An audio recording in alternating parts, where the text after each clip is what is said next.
मोगाच्यानो आतां हांव तुमकां शिंपयेंतलीं मोतयां आयकूंक दितां.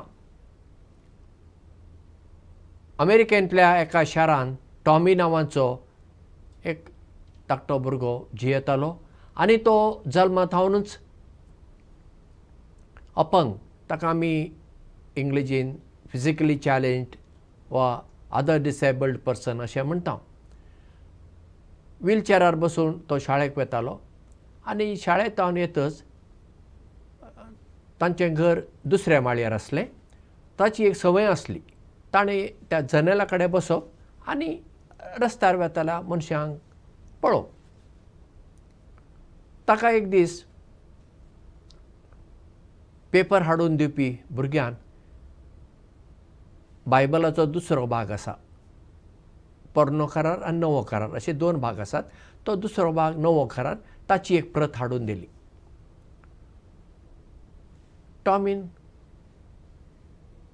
तो नवो करार वाचलो आनी ताका थंयसर जेजून लोकां खातीर कितें कितें केलें हें सगळें वाचूंक मेळ्ळें. तेन्ना ताका दिसलें जेजून इतलें केलां, हांवें कितें तरी करूंक नाका दुसऱ्यां खातीर. मागीर ताणें कितें करप, बायबलान ताका खंयचें एक वाक्य बरें लागलां तें ताणें एका पेपराचेर बरोवप आनी पेपर गुटली करून जनेलांतल्यान कोण असो वेता पळय, दादलो जावं स्त्री, अशें उडोवप. थोडीं जाणां तें पडलें पेपर, ताणें उडयल्लें पेपर अशें काडून वाचतालीं आनी ते पेपर घेवन वेतालीं. थोडीं जाणां थंय सोडटालीं. हें ताचें सदांचें जालें आनी अशें जावन ताणें खूब जाणांचेर प्रभाव घालो.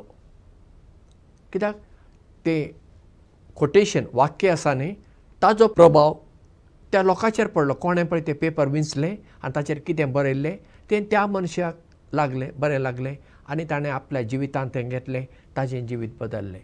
असो हो टॉमी एका प्रकाराचो मिशनार म्हणल्यार जाता. जेजूचो भक्त, जेजूची शिकवण पसरपी असलो मनीस जालो. पळया, टॉमी ल्हान भुरगो, ताका कोणें कांय सांगलें ना. नवो करार ताणें वाचलो,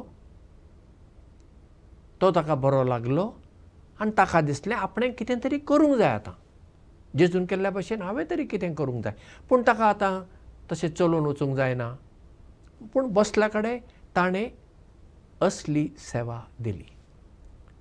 आमी दुसऱ्यां खातीर कितल्योश्यो गजाली करूंक जाता, खुबशें कितें करूंक जाता, पूण आमी तें चिंतिना. आमी कितें फकत आमचें चिंतता वा आमच्या कुटुंबा विशीं चिंतता, चडांत चड आमच्या सयऱ्यां विशीं चिंतून तांकां आदार करता.